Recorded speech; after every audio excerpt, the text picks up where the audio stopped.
Our next guest is the first woman of color to be elected to Congress from the Commonwealth of Massachusetts. And even though the craziest year on record is over, she isn't slowing down in making this country a better place.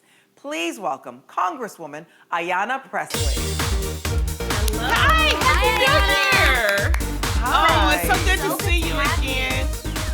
You know, today is a very big day for the country. The runoff election taking place in Georgia will not only decide the fate of the U.S. Senate, but it will have huge implications for what the Biden administration can actually get done.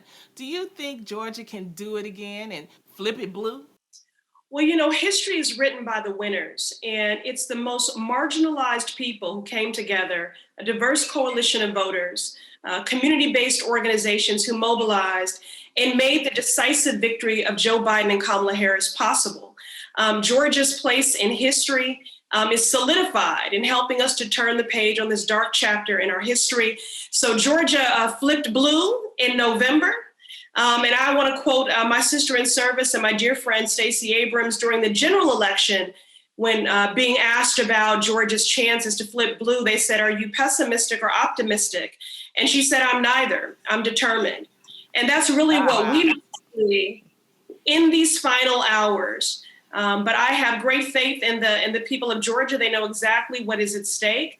And I have great faith in the organizers on the ground who have been organizing in community, engaging, mobilizing, educating voters. You know, shout out to Fair Fight and Mahente and Black Voters Matter and all those folks who have been on the front lines, doing everything possible to preserve our democracy. So everything is at stake and is on the ballot today. Georgians, polls are open from 7 a.m. to 7 p.m. I know we've been putting a lot of pressure on y'all, but Georgia, do what you do. Your work Yes, Georgia. Yes. Do what Do only not you reverse can the do, Georgia. process. Yes, your work is not Exactly. done. Your work is not done. We have got to Exactly. take control of this Senate. They have been obstructionists in every way of realizing equity, of justice, of progress, and of advancing a comprehensive relief package to meet the needs of the American people, to address the scale and scope of this crisis, and to mitigate the hurt. Make no mistake about it.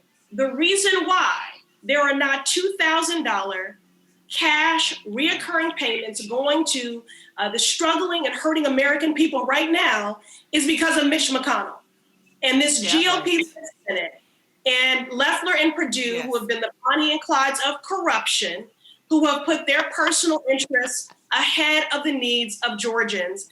Georgia deserves senators who will not have contempt for them, but who will have compassion for them. And we will have that in John Ossoff and Raphael Warnock. So Georgia, do what you do. Your job is not done. And let's regain control of this Senate and get on the pathway to charting a brighter, more equitable, just path for our country. We could not agree with you further, Congresswoman. Also, what are the top issues that you want Biden to address when he takes office? What would you like to see? Well, as I mentioned earlier, you know, the most marginalized came together, Black and Brown and Indigenous and AAPI and queer and disabled and young people. The most marginalized came together in a movement that met the moment and ensured that we decisively defeated Donald Trump and elected Joe Biden and Kamala Harris. And so I do believe we have a mandate from the people and a responsibility to advance bold progressive policies that will meet the moment, that will meet the needs of the most marginalized. And so that's what I'll be championing is bold progressive policies. We cannot return to a pre-COVID status quo normal. You know, that was unjust and inadequate and insufficient to begin with. The pandemic has really laid bare all these inequities, all these disparities, all these racial injustices. And so the number one priority of a Biden-Harris administration must be an equitable public health response focused on the communities hardest hit, equitable vaccine distribution to our front line and our most vulnerable, and then an equitable economic recovery. And then again, beyond that, advancing bold progressive policies that meet the needs of the most marginalized who came together, met the moment, and ensured that we decisively elected Joe Biden and Kamala Harris. And for me, that ranges from everything like canceling student debt, which I see as an economic justice and a racial justice issue, to radically reimagining our criminal legal system, to abolishing the federal death penalty. Wow. Absolutely. Wow. Thank you for Okay. breaking it down and remind You us how told important me. this election is coming up. Yes.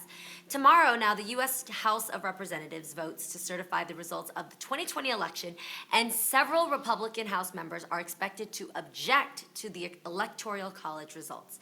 And Trump is also encouraging his supporters to attend a rally tomorrow to pressure Congress to not certify Biden's election victory. Is there any chance of any of this actually working? Please say no. Listen, Yeah, this please. well, the courts are on our side. They have advanced Donald Trump and those who have been complicit in efforts to undermine the integrity of free and fair elections and to ensure a peaceful transfer of power. This is critical. This is, this has been the pillar of our democratic institutions. Foundational to our democracy is a peaceful transfer of power. And so it is very ironic that my colleagues across the aisle often characterize themselves as patriots. This is treasonous behavior. This is incredibly unpatriotic.